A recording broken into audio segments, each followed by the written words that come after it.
आत्मा, परमात्मा, महात्मा, ईश्वर और जीव कौन है, ये हमारा आपका प्रश्न था। आत्मा उस तत्व का नाम है जिसकी कभी मृत्यु नहीं होती है,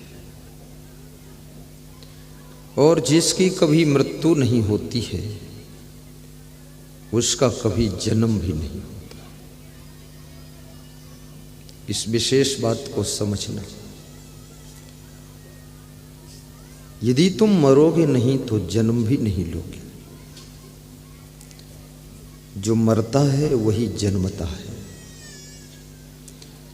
तो आत्मा का स्वरूप अजस्वी अवक्र अचेतसा। अजस्वी मतलब जो अजन्मा है, जिसका जन्म नहीं होता। अवक्र का अर्थ होता जो सीधा है, टेढ़ा मेढ़ा नहीं।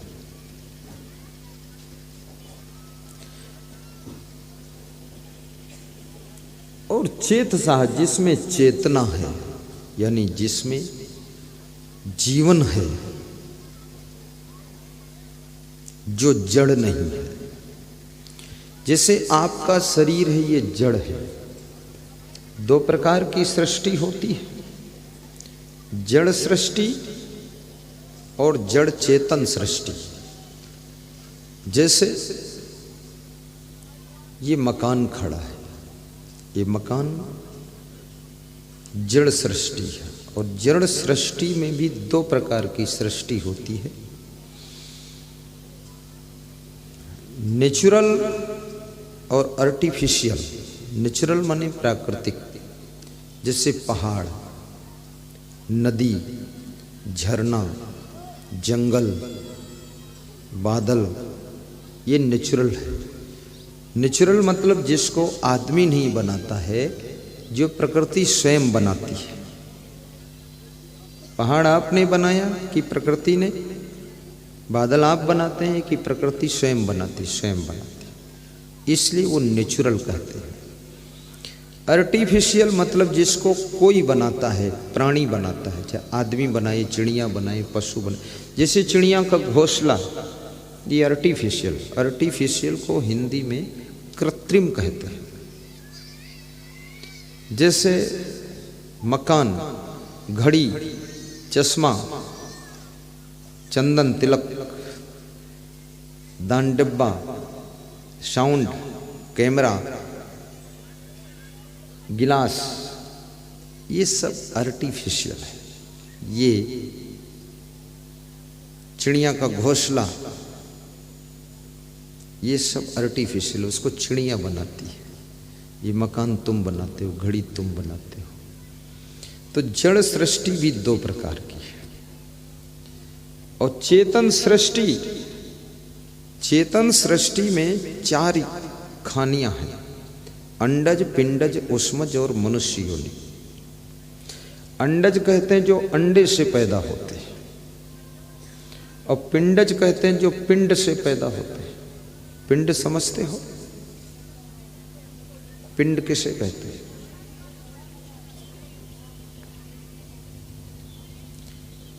जैसे ये पशु है। उष्मज, उष्मज माने जो मैल से पैदा होते हैं, जिनके माता पिता नहीं होते। जैसे सिर के बालों में जुआ, एक साथ 2-4 हजार जुआ पैदा हो जाता है, उसके कोई माता पिता थोड़े।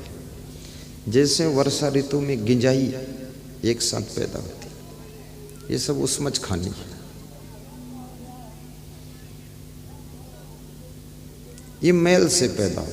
जैसे तुम 2 महीने कपड़ा पहने रहो, उसमें पसीना आए, तुम धो मत, नहाओ मत, तुम्हारे मैल से ही कीड़े पैदा हो जाते हैं, जिसको चिलुआ बोलते हैं। फिर काटना शुरू करते हैं। नहाना इसलिए भी जरूरी है, नहीं जहाँ जहाँ गोबर और दही मिला के रख दो तो उसमें बिच्छू पैदा हो जाता है। ऐसा कहते हैं, पर मैंने ट्राई नहीं किया है। तुमको भरोसा ना हो तो ट्राई करके देखना। गोबर और दही मिलाकर ढांक कर रख दो, उसमें बिच्छू पैदा हो जाते हैं। और जिसको बिच्छू अच्छे लगे तो पैदा करो। बिच्छू, ये बिच्छू और ये बैक्टीरिया, ये वायरल, ये सब उसमज है।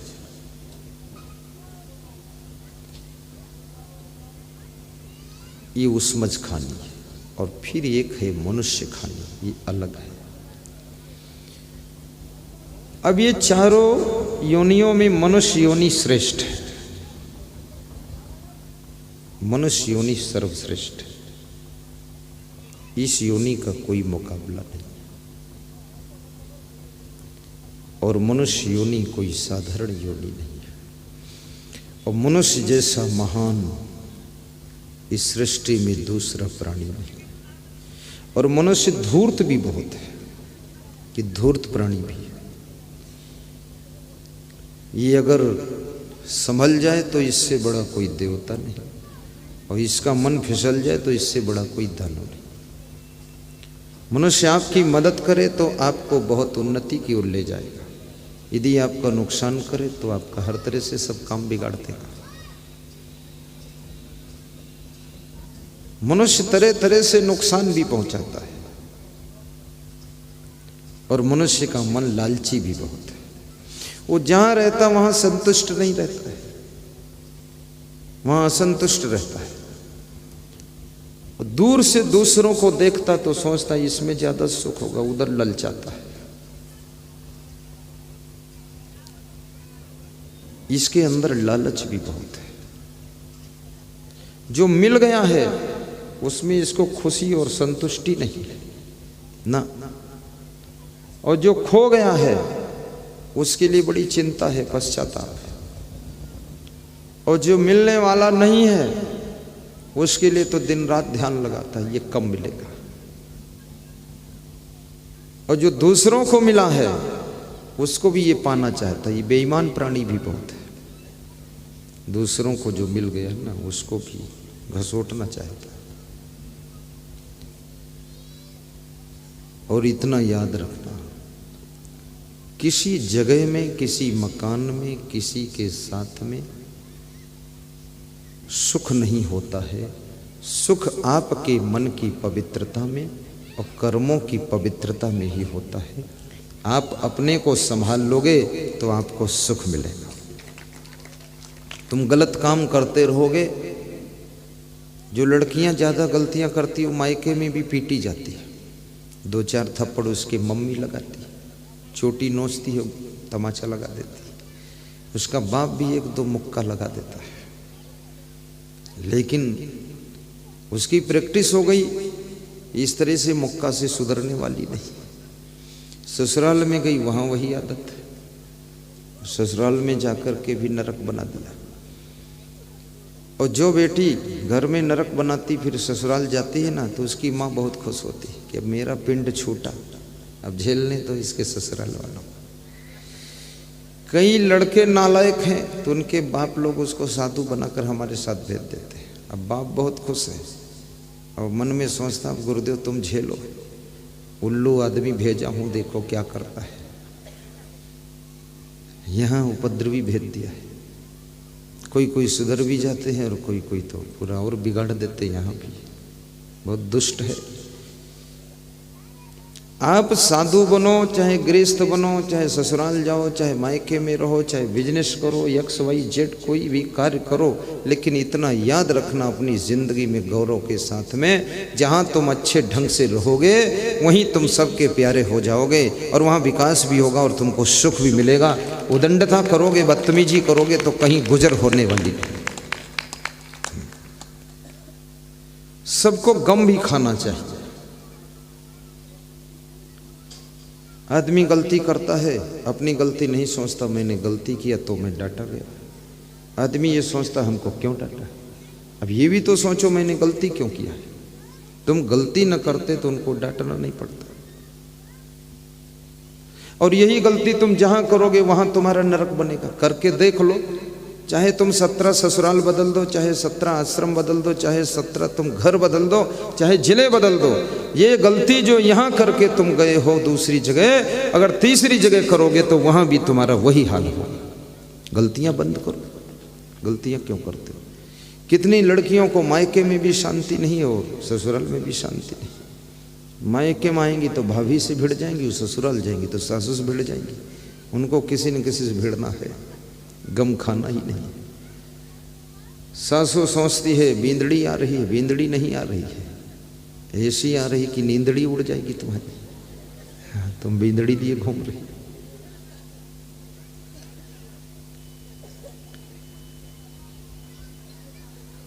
गलतियां इंसान को महान बनने में बाधक बनती है। बार बार करने वाला व्यक्ति गलती जो करता है उसका आत्मबल कमजोर हो जाता है, और जो गलती को सुधार ले वो भी बहुत महान होता है। गलती तो रत्नाकर डाकू से भी हुई थी, लेकिन जिस दिन से सुधारा गलती, दोबारा गलती नहीं किया, तो ब्रह्म ऋषि वाल्मीकि बन गया था।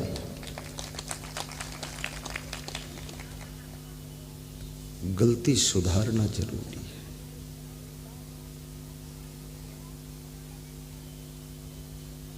और कोई नशा भी मत कीजिए। पशु पक्षी कीड़े मकोड़े कोई नशा नहीं करते, मनुष्य ही एक ऐसा प्राणी है जो नशा करता है। क्या पशुओं को नींद नहीं आती है?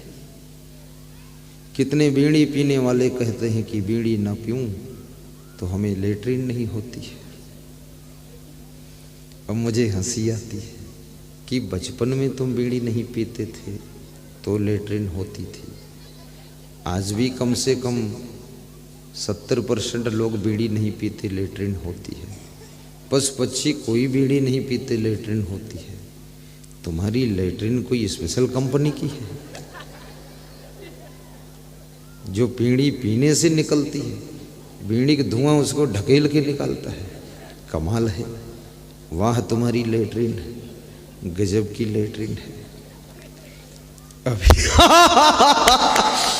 अभी चोट लग जाए, हॉस्पिटल में भर्ती हो जाओ, वहाँ बीड़ी पीने को नहीं मिलेगी, डॉक्टर नहीं देगा पीने को, फिर भी लेटरिन भी निकल रही, सब निकल रहा। ये झूठ क्यों बोलते हो, फालतू बात करते हो? कितना बड़ा शराबी हो, ड्रिंकर हो, एक्सीडेंट हो जाए, चोट लग जाए, 6 महीने हॉस्पिटल भर्ती रहे, वहाँ शराब पीने को डॉक्टर देता नहीं है। खूब आराम से नींद आ रही, आराम से रह रहे। अब घर में आए तो फिर स्टार्ट कर दी। शराब के नशे में ही मोटरसाइकिल लड़ाकर एक्सीडेंट करके खोपड़ी फोड़ कर 6 महीना हॉस्पिटल पड़े रहे, 2-3 लाख रुपया खर्च हुआ।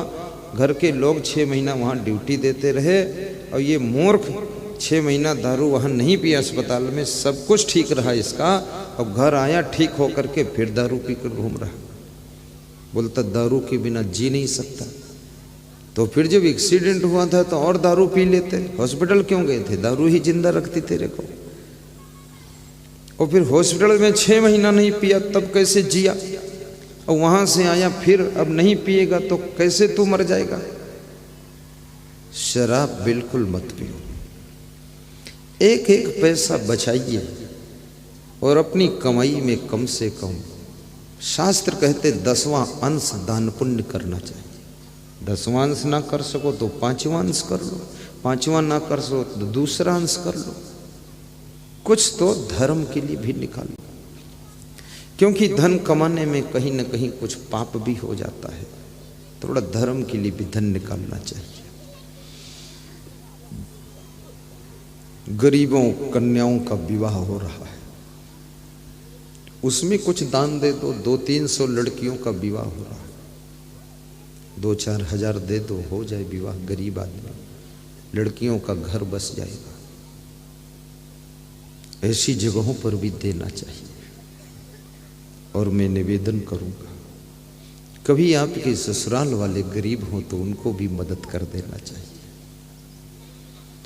कभी आपका दामाद ज़्यादा कमज़ोर है तो उसको भी सहयोग कर दो, थोड़ा आगे बढ़ जाए। ये भी परोपकार ही है।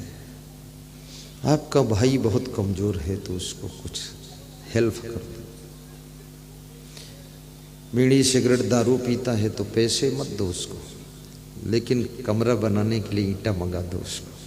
पैसा दोगे दारू पी लेगा, एक कमरा हो जाए उसके पास में। और इतने कमजोर और बुद्धू आलसी निकम्मे मत बनो जो कि अपने रहने के लिए मकान भी न बना सको। चिड़िया कितनी कमजोर हो अपना घोंसला खुद बना लेती है, ये आदमी तो BA में पढ़ा हुआ है, अपना सुंदर मकान नहीं बना सका, तुझको धिक्कार है। और मकान के अंदर भक्ति भजन भी कीजिए, केवल सोना ही नहीं है मकान।